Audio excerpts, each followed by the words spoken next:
Un homme est abattu au petit matin. Il y avait un impact au milieu du carrelage. Sa femme aussi. Sur les 3 personnes présentes chez les Johnson, 2 n'en sortiront pas vivantes. Le couple n'avait, semble-t-il, aucun ennemi, en apparence seulement. C'était un vrai mystère pour nous. Je le décrirais comme un jeune homme prétentieux et arrogant. La scène de crime décrit une histoire inimaginable. Comme si les preuves parlaient d'elles-mêmes. Voilà comment elle s'est déroulée. Une coiffeuse est agressée dans son propre salon.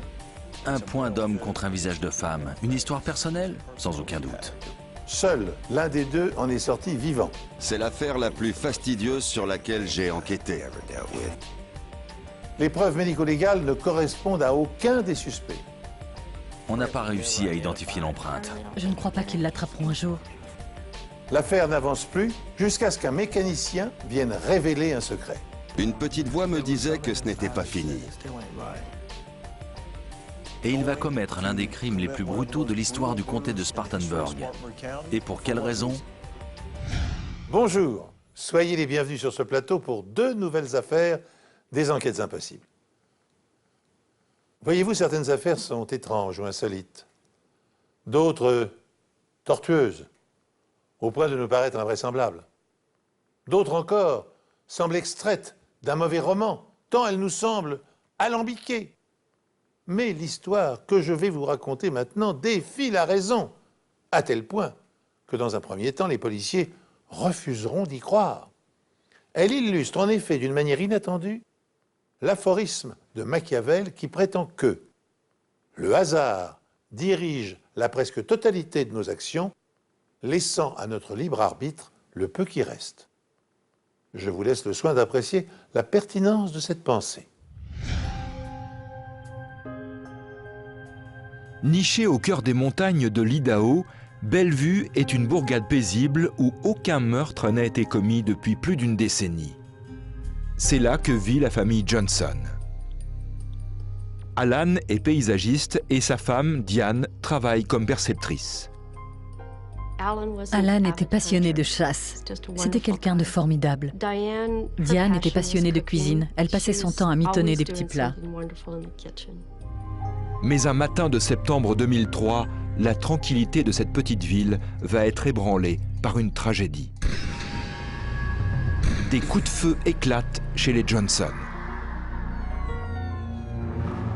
Quand la police arrive, elle trouve Diane Johnson abattue dans son lit.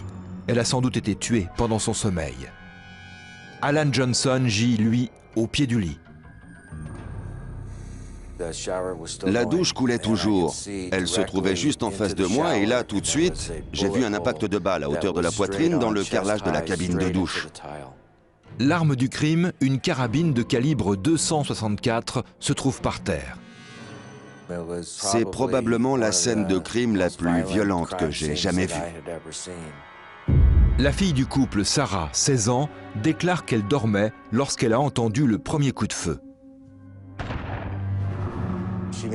Elle a tout de suite couru jusqu'à la chambre de ses parents. Elle a appelé sa mère, entendu un 2e coup de feu, puis s'est sauvée pour demander de l'aide.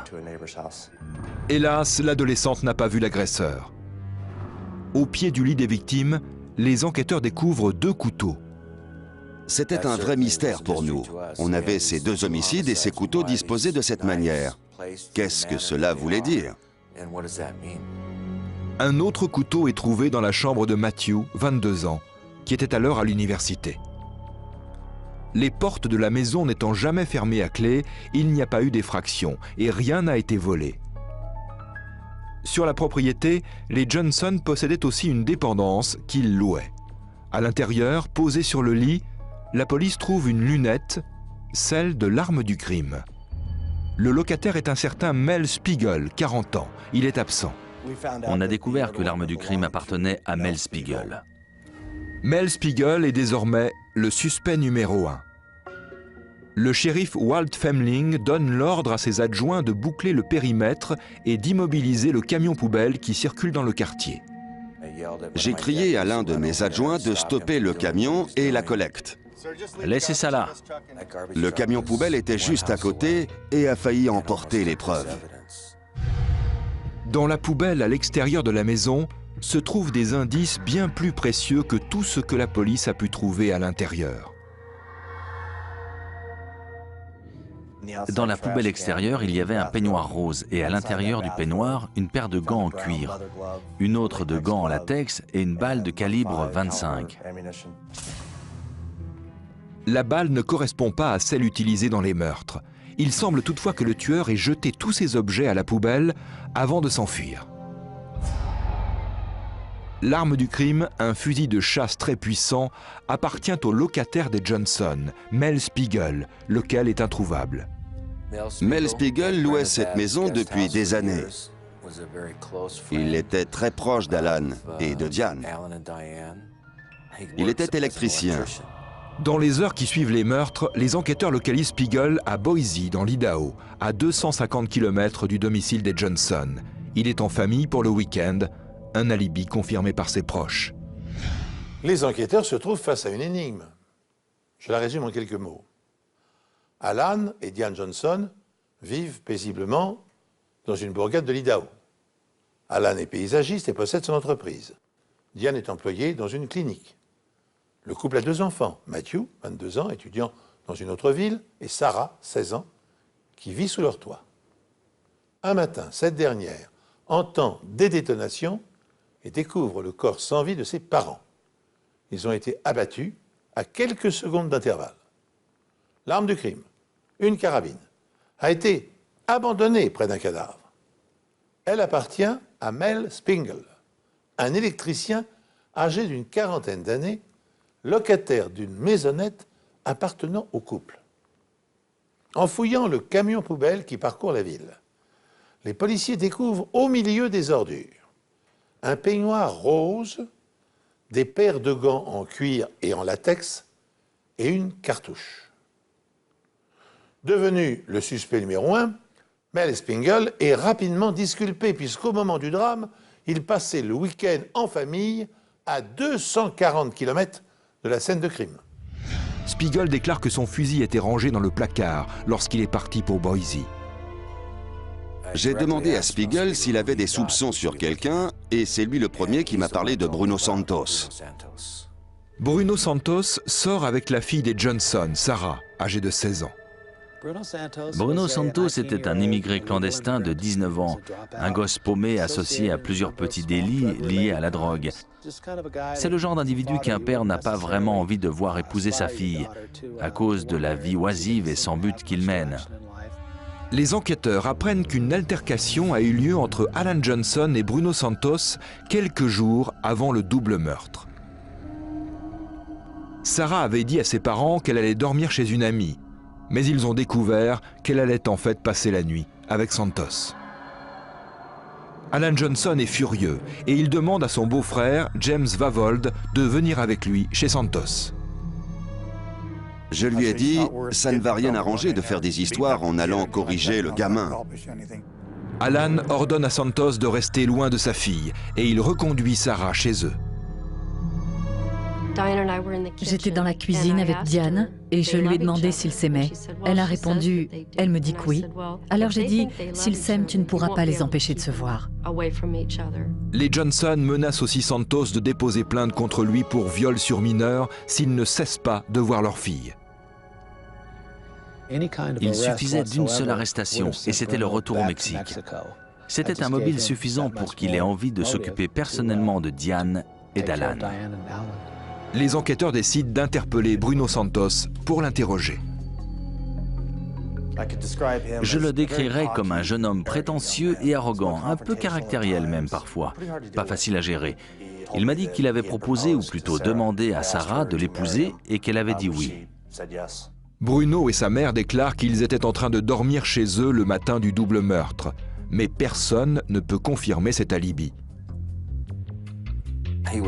Il était plutôt coopératif à ce moment-là, mais à mesure qu'on l'a poussé dans ses retranchements, son attitude a changé. On a pensé à Bruno en premier. Il était en conflit avec Diane et Alan et on s'est dit qu'il les avait éliminés pour pouvoir vivre avec Sarah. Les enquêteurs trouvent aussi des indices prouvant que Santos a bravé l'interdiction des Johnson en continuant de voir Sarah, allant même jusqu'à avoir des relations sexuelles avec leur fille sous leur propre toit. Ça a été confirmé parce qu'on a trouvé du sperme du jeune homme sur les draps du lit de Sarah. On savait donc qu'il s'était trouvé dans cette maison. C'était le suspect principal parce qu'on cherchait quelqu'un qui connaissait la maison, pouvait y accéder et qui avait l'opportunité de le faire. Le shérif obtient un mandat pour perquisitionner le domicile des Santos. On a pris ses vêtements, on a pris ses chaussures, on a pris son ADN. À l'hôpital, on lui a curé les mains, prélevé des cheveux, bref, tout ce qu'il faut pour faire une analyse ADN. Les enquêteurs cherchent à savoir jusqu'où Bruno Santos était capable d'aller pour continuer de fréquenter Sarah Johnson. Après le double meurtre d'Alan et de Diane Johnson, Bruno Santos est le principal suspect. Bruno ayant 19 ans et Sarah 16 ans, les Johnson ont à plusieurs reprises interdit au jeune homme de revoir leur fille. Mais Santos ne les a pas écoutés. Pour savoir si Bruno était impliqué ou pas, on a analysé quasiment tout ce qu'il avait sur lui ce jour-là et le lendemain quand on l'a arrêté. On n'a trouvé ni ADN, ni empreinte digitale, rien qui prouve sa présence sur la scène de crime. Et ses habits ne portaient aucune trace du sang ou de l'ADN d'Alan et de Diane. Bruno Santos est donc rayé de la liste des suspects. Ayant épuisé toutes les autres pistes, les enquêteurs commencent à s'intéresser de plus près à la fille des Johnson, Sarah. Plus quoi? D'enfants. Plus d'enfants? Plus du tout. Ils apprennent que Sarah prenait des antidépresseurs et qu'elle avait une relation houleuse avec sa mère. Au point où ils en sont dans le déroulement de leur enquête, les policiers focalisent leurs recherches sur Sarah, la fille du couple assassiné, et sur Bruno Santos, avec lequel elle entretient une liaison amoureuse. Mais aucun indice ne laisse penser que le garçon soit impliqué dans le double meurtre. Par contre, le comportement de l'adolescente intrigue les enquêteurs. L'inconcevable s'est-il produit? Sarah a-t-elle massacré ses parents dans le seul but de vivre sans contrainte avec son amant?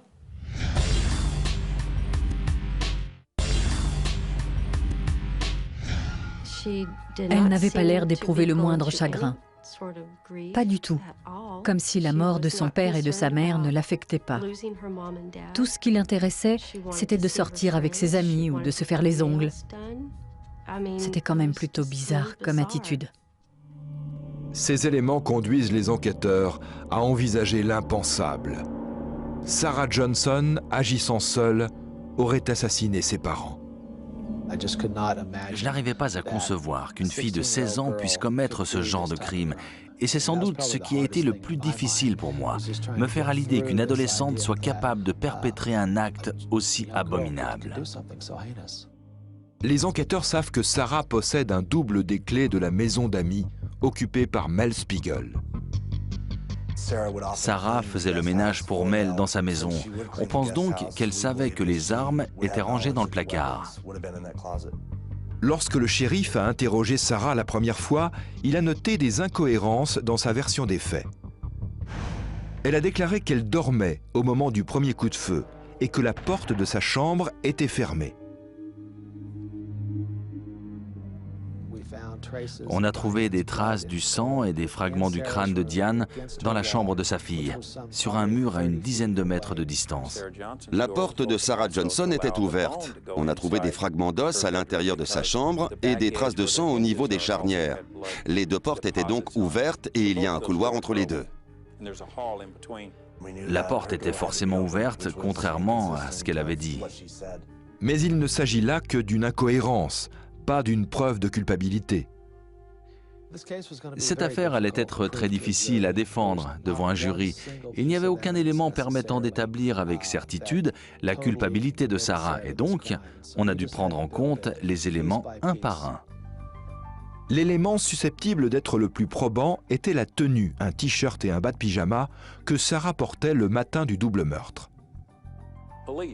À l'arrivée de la police, Sarah n'avait pas de sang sur elle. On a passé au luminol le moindre centimètre carré de son pyjama, haut et bas, et on n'a rien trouvé. Les experts s'intéressent à présent au peignoir de bain rose trouvé dans la poubelle le matin des meurtres. Des proches de Sarah attestent qu'il lui appartient. Rod Englert examine le vêtement à l'aide d'un microscope ultra puissant. Il constate, non sans étonnement, qu'il n'y a pas de projection de sang à l'avant du peignoir. Il le retourne et découvre des centaines de gouttelettes résultant d'une projection de sang à haute vitesse du type de celle que peut générer un fusil de chasse. On obtient des tas et des tas de petites taches minuscules, comme des petites touches au pinceau, très nombreuses, plus petites que ça même, simplement superposées couche après couche, particulièrement quand le tir a été puissant. Les analyses ADN révèlent qu'il s'agit du sang de Diane et d'Alan Johnson. Preuve que le tueur portait le dos du peignoir devant. Les indices semblaient nous dire « voilà ce qui s'est passé ». C'était la seule explication. Reste aux enquêteurs à prouver que Sarah portait bien ce peignoir le matin des meurtres. Pour cela, ils font analyser le t-shirt qu'elle portait ce matin-là. Sarah Johnson portait un t-shirt bleu en coton taché de peinture verte. J'ai suggéré qu'on l'examine pour voir si oui ou non de la peinture verte était aussi présente sur le peignoir. Les scientifiques prélèvent des échantillons sur le t-shirt ainsi que des fibres de l'intérieur du peignoir qu'ils examinent au microscope à balayage électronique. Ils constatent qu'il y a de la peinture sur le t-shirt et sur le peignoir qui ont exactement la même composition chimique. Mes soupçons se sont révélés fondés. Il y avait bien eu transfert de la peinture du t-shirt sur les fibres du peignoir rose. Preuve que Sarah portait le peignoir de bain par-dessus son t-shirt. Enfin, les enquêteurs analysent les gants trouvés dans la poubelle. Quand on manipule quelque chose, on y laisse des traces de graisse et des résidus de peau, lesquels contiennent des cellules de peau qui sont le plus souvent une bonne source d'échantillons d'ADN. Les experts tamponnent l'intérieur des gants et trouvent l'ADN d'une seule personne. C'est à Sarah qu'appartenait l'ADN prélevé sur les gants en latex. Tous les vêtements trouvés dans la poubelle sont alors examinés pour rechercher des résidus de poudre, un gaz généré par le coup de feu qui peut venir se déposer sur le tireur. On a envoyé le peignoir, on a envoyé le gant en cuir et on a envoyé le gant en latex à un laboratoire de Chicago, Macron et Associés. Là, ils ont pu déceler des résidus de poudre sur l'ensemble des 3 éléments. L'épreuve médico-légale accable Sarah Johnson. L'intérieur du peignoir qu'elle portait le matin du drame est constellé de taches de sang. Des transferts de fibres du t-shirt qu'elle portait indiquent sans ambiguïté que c'est elle qui portait le peignoir. Les gants en cuir et en latex retrouvés dans la benne du camion poubelle contenaient des cellules épithéliales à partir desquelles son profil ADN a pu être établi. Enfin, comme si ces preuves ne suffisaient pas, des résidus de tir ont été décelés sur les gants et le peignoir. Mais les enquêteurs s'interrogent encore. Pourquoi n'y avait-il pas de sang sur les cheveux de Sarah lorsqu'elle s'est ruée chez ses voisins? Avait-elle un bonnet sur la tête? Et qu'en a-t-elle fait? Sarah n'avait aucune trace de sang visible sur elle. Ils vont bientôt découvrir pourquoi.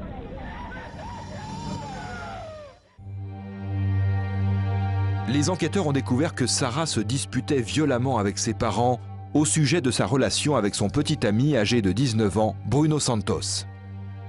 Les parents de Sarah menaçaient de déposer une plainte pour viol sur mineur contre Santos et de le faire expulser si tous les deux ne cessaient pas de se voir. D'après l'accusation, Sarah aurait choisi le meurtre comme réponse à l'interdiction de ses parents. En octobre 2003, Sarah Johnson est inculpée comme une personne majeure. Sarah, nous avons un mandat d'arrêt contre vous pour le meurtre de vos parents, Diane et Alan Johnson. Vous êtes inculpé des 2 meurtres. Vous êtes en état d'arrestation. D'accord? Levez-vous. C'était triste, parce que c'est une adolescente de 16 ans qui a fait ça. C'est triste pour toutes les personnes concernées. Le procès de cette adolescente qui a assassiné ses parents défraie la chronique. Il y avait 3 personnes au domicile des Johnson. Le matin où Alan et Diane ont été tués, 2 d'entre elles n'en sont pas sorties. Une seule est en vie. Cette personne est assise juste là. Il s'agit de Sarah Mary Johnson. Lors du procès, l'accusation présente une grande quantité de preuves scientifiques et circonstancielles prouvant que Sarah a tué ses parents. Elle rêvait d'une vie de grand luxe pour elle et son petit ami. Il comptait se marier et elle lui a demandé « Ça te dirait une grande et belle maison ?» Avec l'assurance vie de ses parents et son héritage, elle se voyait déjà mener la belle vie. Elle allait pouvoir goûter à cette vie de bonheur sans fin à laquelle seule une adolescente de 16 ans peut probablement croire. Le procès connaît un revirement inattendu. Le petit ami de Sarah, Bruno Santos, choisit de témoigner en faveur de l'accusation, principalement pour faire la démonstration qu'il n'a rien à voir avec les meurtres. Il a déclaré sous serment que Sarah avait parlé du fait qu'elle détestait son père et aussi de son projet de le tuer parce qu'il n'appréciait pas leur relation. Le procureur pense que Sarah a choisi d'éliminer ses parents plutôt que d'arrêter de fréquenter Bruno Santos.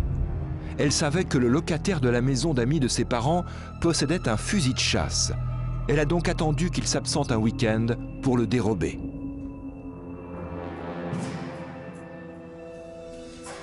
Le matin du double meurtre, Sarah enfile son peignoir, le dos devant, ainsi qu'une paire de gants et un bonnet de douche.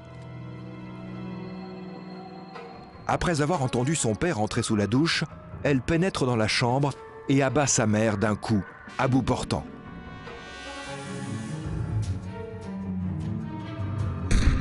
Le sang projeté atteint la chambre de Sarah, ce qui contredit son récit selon lequel elle y dormait, avec la porte fermée. Son père entend le coup de feu, il se précipite alors dans la chambre. Et Sarah l'abat d'une balle en pleine poitrine. La jeune fille essaie d'induire les enquêteurs en erreur en déposant des couteaux au pied du lit de ses parents pour leur faire croire que les meurtres sont liés à une histoire de gang. Elle jette le bonnet de douche dans la cuvette des toilettes où les plombiers le retrouveront plusieurs semaines plus tard. Elle jette les gants et le peignoir à la poubelle. Puis elle court chez les voisins pour signaler le meurtre de ses parents, sans la moindre goutte de sang visible sur elle. Mais elle a déjà laissé plus d'indices qu'il n'en faut derrière elle. Si cette poubelle avait été ramassée, on aurait perdu le peignoir et les gants contenant l'ADN de Sarah. Sarah avait une fascination pour les histoires de crimes et du fait de ses connaissances grâce aux romans, à la télévision, elle savait parfaitement ce qu'était une preuve et comment s'en débarrasser. Et c'est probablement ce qui l'a amenée à faire certaines des choses qu'elle a faites. Sarah Johnson est reconnue coupable de meurtre avec préméditation. Elle est condamnée à 2 peines d'emprisonnement à vie sans possibilité de libération conditionnelle. Elle ne sortira jamais de prison. C'était un sentiment mitigé. J'étais content qu'il l'ait déclarée coupable parce que j'étais convaincu qu'elle l'était, mais c'est dur de voir un proche dans cette situation. Ce qui est arrivé était difficile à croire, pour les jurés, comme pour les enquêteurs. Cependant, les preuves médico-légales ne laissaient subsister aucun doute sur le fait que Sarah a assassiné ses parents. S'il n'y avait pas eu ce peignoir avec le gant en cuir et tout le sang, je ne pense pas qu'on aurait pu juger cette affaire sans que le jury n'invoque le doute raisonnable. Les preuves circonstancielles seules ne sont pas suffisantes pour inculper quelqu'un. Il faut apporter des preuves médico-légales parce qu'il s'agit quand même d'une accusation très grave de meurtre, avec préméditation. Je me demande ce qui a pu passer par la tête de Sarah lorsqu'elle était en train de commettre ce crime abominable. Et je me demande surtout comment elle a pu faire ça à ses parents. Effectivement, c'est une terrible question que nous nous posons en conclusion de cette affaire. Comment une fille de 16 ans peut-elle froidement assassiner ses parents dans le seul but de régler un conflit relationnel qui, de toute façon, aurait été réglé d'une manière ou d'une autre? Selon le psychiatre Philippe Jamet, la crise de l'adolescence provoque une tension paradoxale. L'adolescent ressentant à la fois la peur d'être abandonné et celle d'être infantilisé par des parents surprotecteurs. Mais pour douloureux qu'il soit, ce passage de l'enfance à l'âge adulte n'entraîne généralement pas de violence physique. Et il est exceptionnel qu'il dégénère en folie meurtrière. En 2009, aux États-Unis, John Caudle, un garçon de 14 ans, avait abattu sa mère et son beau-père pour ne plus avoir à s'acquitter des tâches ménagères. Et Tyler Hadley, un adolescent de 17 ans, il avait frappé à mort ses parents à coups de marteau afin de pouvoir organiser à sa guise une fête dans la maison familiale. Sachez encore, pour terminer, que lors du procès, Bruno Santos, le petit ami de Sarah, a témoigné contre elle, dans le but, sans doute, de s'éviter une procédure d'expulsion, puisqu'il séjournait aux États-Unis illégalement. Il est tard. La nuit tombe et une jeune femme s'apprête à fermer son salon de coiffure. Soudain, la lumière est brusquement coupée. Quelques bruits sourds se font entendre. Un homme saute par une fenêtre et prend la fuite au volant d'une voiture. Il faudra 11 ans aux enquêteurs et un extraordinaire concours de circonstances pour résoudre ce casse-tête. En cette chaude soirée de juillet 1995, en Caroline du Sud, une femme qui attend qu'on vienne la chercher en voiture est témoin d'un incident étrange. Elle voit un homme sauter par la fenêtre d'un salon de coiffure et s'enfuir en courant. Elle appelle immédiatement la police.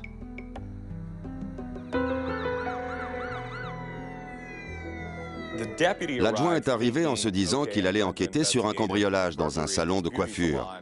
Il entre et c'est le noir complet. Il a une lampe torche. Il promène le faisceau de la lampe torche dans tous les coins. Il fait le tour, il regarde bien partout et il ne voit rien. Mais dans la pièce du fond, il découvre une femme allongée par terre. Elle a été assassinée. Ça a vraiment dû être une découverte terrifiante. Le tueur s'était servi d'une sangle qu'il avait passée autour du cou de la victime avant de la pendre à un chauffe-eau. Le vol n'était pas le mobile. Le portefeuille de la victime était encore là. L'argent était toujours dans la caisse. Sa voiture n'avait pas bougé de place. Apparemment, il s'agissait d'une agression sexuelle. La victime est identifiée. Il s'agit de Dana Satterfield, 27 ans, la propriétaire du salon de coiffure. Elle était mère de 2 jeunes enfants.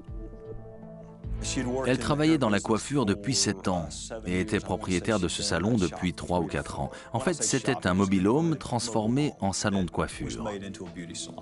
Le meurtre a été commis aux environs de 20h30 quand le salon était encore ouvert, bien que le registre indique qu'aucun rendez-vous n'avait été pris à cette heure-là.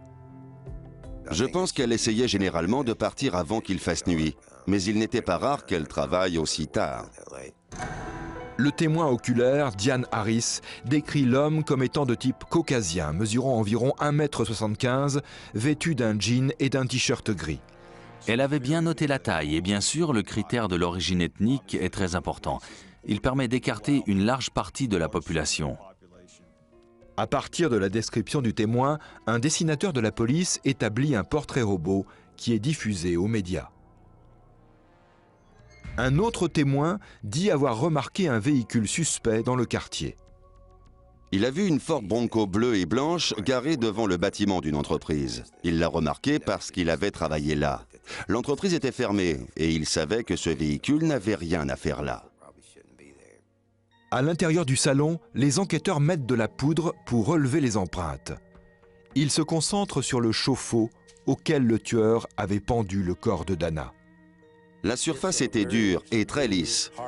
La poudre allait faire ressortir des empreintes. C'est très facile d'en relever sur une surface comme celle-là.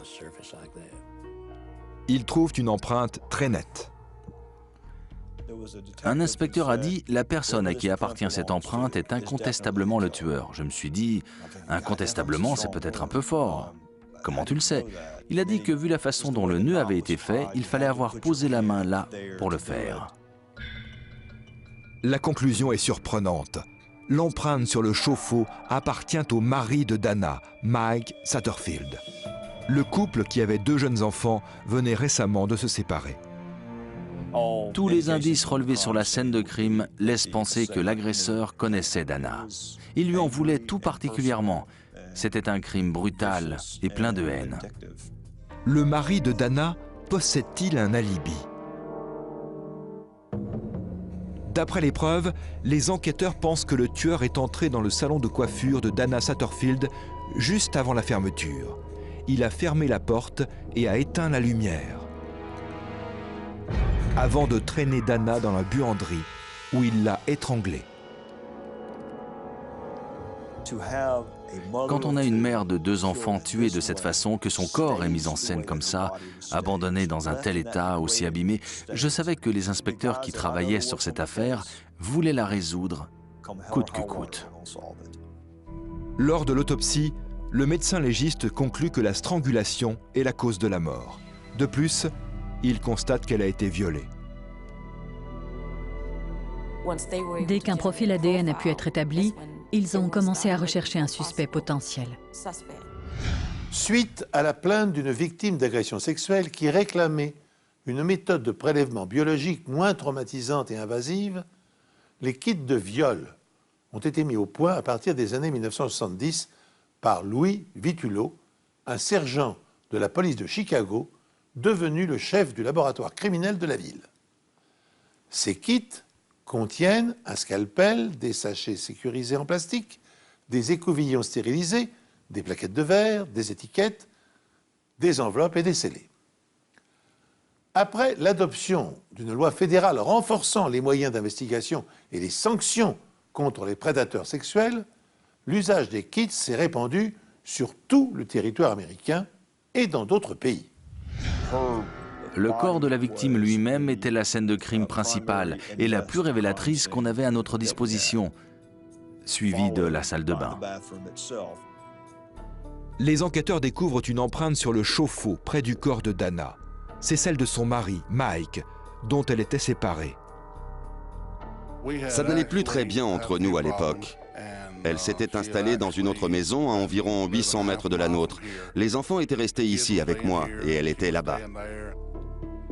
Mike déclare qu'il était avec ses enfants au moment où le meurtre a été commis. Bien sûr, on était avec lui ce soir-là quand l'agent de police a appelé. Il a parlé avec elle, puis il nous a emmenés au commissariat. Il était inconcevable que mon père ait fait ça ou ait quelque chose à voir là-dedans. La présence de l'empreinte de Mike sur le chauffe-eau a une explication logique. Il a effectué toutes les réparations. C'est moi qui ai installé le chauffe-eau et qui faisais l'entretien. Je me suis occupé de tout. Il n'y a rien. Absolument rien. Pas le moindre élément de preuve indiquant que Mike Satterfield ait eu quelque chose à voir avec ce meurtre. Rien du tout. Et manifestement, Mike Satterfield ne correspond pas à la description de l'homme que le témoin a vu sauter par la fenêtre du salon de coiffure. C'est un homme très costaud, sans vouloir lui manquer de respect. Il n'aurait pas pu passer par cette fenêtre. Mike aurait fait un trou dans le mobil-home s'il avait essayé de passer par là. Il vous le dirait aussi. Les enquêteurs trouvent d'autres empreintes sur la scène de crime, dont une dans les traces de sang de Dana.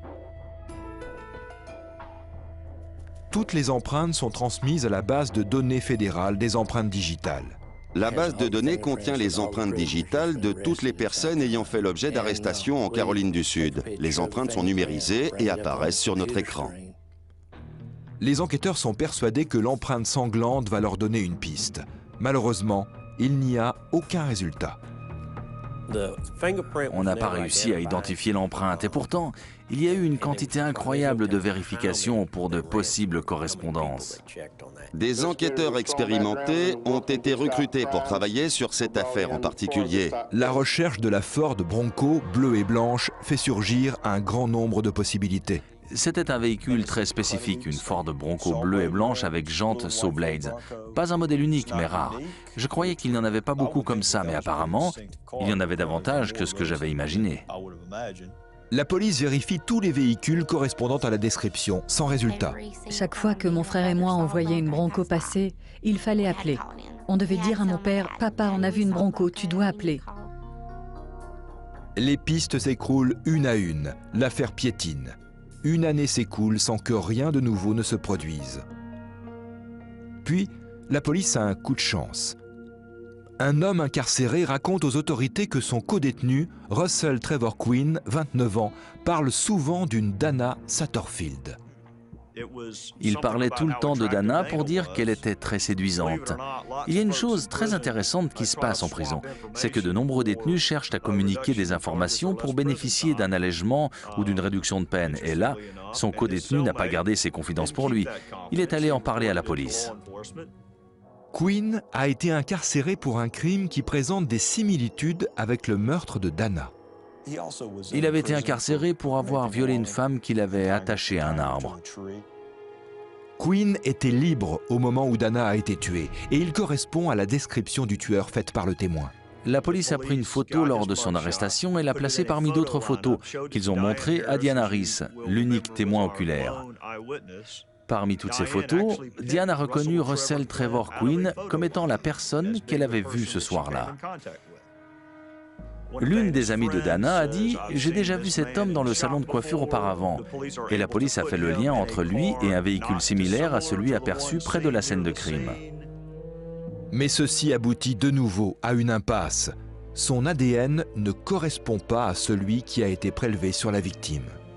Russell Trevor Quinn représentait un grand espoir pour les inspecteurs. Pour eux, c'était le suspect idéal, mais finalement, ce n'était pas lui le coupable.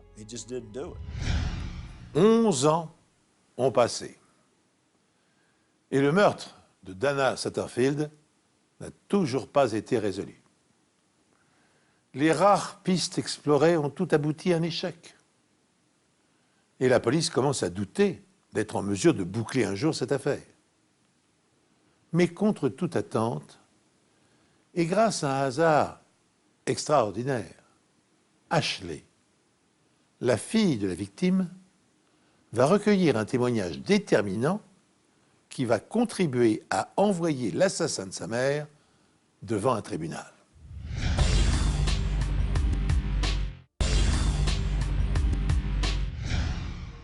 Il n'y a pas de prescription concernant les affaires de meurtre. Elles ne sont jamais officiellement classées. Mais plus les années passent, plus les affaires non résolues sont difficiles à élucider. C'est le cas de l'affaire Dana Satterfield. C'est l'affaire la plus difficile sur laquelle j'ai enquêté. Pendant 10 ans, les inspecteurs Rick Gregory et Thomas Smith ont continué à travailler sur l'affaire en suivant des pistes potentielles. La plupart des enquêteurs de la brigade criminelle ont toujours un dossier qui leur tient plus à cœur que d'autres. On avait 2 boîtes à archives pleines de documents. Il y avait au moins 400 pistes à explorer.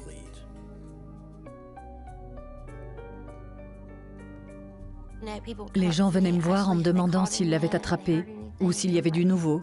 Je leur disais, je sais qu'ils travaillent toujours sur l'affaire, mais je ne crois pas qu'on l'attrapera un jour, parce que je pensais vraiment qu'ils ne l'auraient pas. Ashley Satterfield avait 8 ans quand sa mère a été assassinée. À présent, elle en a 18, va à l'université et tente de reconstruire sa vie. Un jour, Ashley conduit sa voiture dans un garage pour la faire entretenir. Cette visite va totalement changer le cours de l'enquête. Cette fille est arrivée avec une petite voiture rouge pour faire une vidange. J'ai dit, mais elle est déjà venue il y a 15 jours. Et là, on m'a répondu, c'est Ashley Satterfield. Tu sais, Dana Satterfield qui a été assassinée à Roebuck, eh bien, c'est sa fille. J'ai dit, sa fille? Je ne savais pas qu'elle avait des enfants. Cet homme qui a tenu à garder l'anonymat à ce moment-là est mécanicien. Il sait quelque chose au sujet du meurtre de Dana Satterfield. Rien que le fait d'avoir vu Ashley, de savoir que la victime était sa mère, je devais l'aider à tourner la page. 10 ans plus tôt, un soir, alors que le mécanicien est encore au lycée, son ami Jonathan Vick le ramène chez lui en voiture. Vick conduit alors une Ford Bronco bleue et blanche, semblable à celle qui était garée près de la scène de crime. Je vais aller me faire couper les cheveux ce soir. Te faire couper les cheveux? Il a dit qu'il allait se faire couper les cheveux. Je lui ai demandé où. Il était déjà très tard et il a répondu chez Dana. Je ne connaissais pas son nom de famille. Elle est super sexy. Si tu le dis. C'est clair, c'est vraiment une bombe. Tu vois rien ou quoi? Bon, moi, tu sais... Vic prétend qu'il n'y a pas que la coupe de cheveux qui l'intéresse. Je vais la brancher. Tu vas lui demander de sortir avec toi? Ouais, alors? T'es sérieux, là? Ouais? Je me suis moqué de lui et ça l'a vexé. Il m'a dit, quoi, tu crois que j'ai aucune chance avec elle? J'ai rigolé. Je lui ai dit, fais ce que tu veux, mec. Plus tard, lorsqu'il entend parler du meurtre de Dana Satterfield, il se demande si Jonathan Vick est impliqué. Si vous lui demandez, il vous dira qu'il ne pouvait pas croire que son ami ait fait ça. Il ne pouvait vraiment pas y croire. Voilà un gamin de 17 ans, sans casier judiciaire, qui fait partie de ses meilleurs amis. Et il va commettre l'un des crimes les plus brutaux de l'histoire du comté de Spartanburg. Et pour quelle raison? Pourquoi? Juste après le meurtre de la jeune femme, il a passé un appel anonyme à la police et leur a parlé de la conversation qu'il avait eue avec Jonathan Vick. Il leur a également dit que Vick conduisait une Ford Bronco, bleue et blanche. À l'époque, la police soumet Jonathan Vick et sa mère à un interrogatoire plutôt musclé. Les enquêteurs ont interrogé sa mère à 6 reprises concernant le véhicule. Où se trouvait-il ce soir-là? Qui s'en était servi? La famille a commencé à en avoir assez qu'on lui demande si c'était leur Ford Bronco, si c'était bien leur voiture. Ils sont même allés jusqu'à faire une pancarte qui disait « Ce n'est pas le véhicule recherché » et à la placarder sur la Bronco. C'est vous dire combien de personnes ont dû les contacter pour leur en parler. La police dépose même une requête pour obtenir un échantillon de l'ADN de Jonathan Vick. Mais le tribunal refuse, sous prétexte que le fait de conduire un véhicule similaire à celui vu près de la scène de crime ne constitue pas une cause probable suffisante. Mais où est la cause probable impliquant Jonathan Vick à ce moment-là? Il n'y en a pas. La police abandonne donc son enquête concernant Jonathan Vick. Il y a eu une période où je me suis dit qu'il l'avait peut-être innocenté. Mais une petite voix me disait que ce n'était pas fini. Il y avait un truc qui clochait. 10 ans après, cet homme, l'ami de Jonathan Vick, appelle une nouvelle fois la police et insiste pour qu'ils enquêtent sur lui à propos du meurtre de Dana Satterfield. Et exactement comme la première fois. Je ne voulais pas leur donner mon nom. Mais sans son nom, la police ne peut pas déposer une requête pour obtenir un échantillon d'ADN de Jonathan Vick. Vous en conviendrez, ce témoignage est pour le moins déconcertant. Car quelques jours seulement après le drame, les policiers auraient pu confondre le meurtrier et le déférer devant un tribunal. Mais en l'absence de preuves matérielles, le juge avait alors estimé illégal de soumettre Jonathan Vick à une recherche d'ADN. Cet excès de zèle, ou cette négligence, enterrera l'affaire. 10 ans plus tard, par compassion pour la fille de la victime, le garagiste réitère sa dénonciation. Mais une fois encore, il choisit de le faire anonymement. Et une fois encore, cette attitude gèle la poursuite de l'enquête. Le meurtrier présumé de Dana Satterfield va-t-il une fois de plus échapper à la justice? Les policiers sont impuissants tant que le témoin refusera de se démasquer. Les enquêteurs se retrouvent donc à la case départ, tout en se demandant ce que cet informateur anonyme a caché. Après 10 longues années d'attente, le procureur dispose désormais d'un témoin qui affirme savoir ce qu'il s'est passé le soir où Dana Satterfield a été assassinée. Le témoin affirme que Jonathan Vick, âgé de 17 ans à l'époque, lui a proposé de le ramener chez lui après les cours. Vick a dit qu'il allait se faire couper les cheveux au salon tenu par Dana. Vick a également reconnu qu'il fantasmait sur Dana, une femme de 10 ans son aînée, à qui il comptait demander de sortir avec lui. Vick est entré dans le salon de coiffure de Dana vers 21h30. C'était presque l'heure de fermeture. Le procureur pense que Vick a fait des avances à Dana, qui les aurait refusées, pensant peut-être qu'il plaisantait.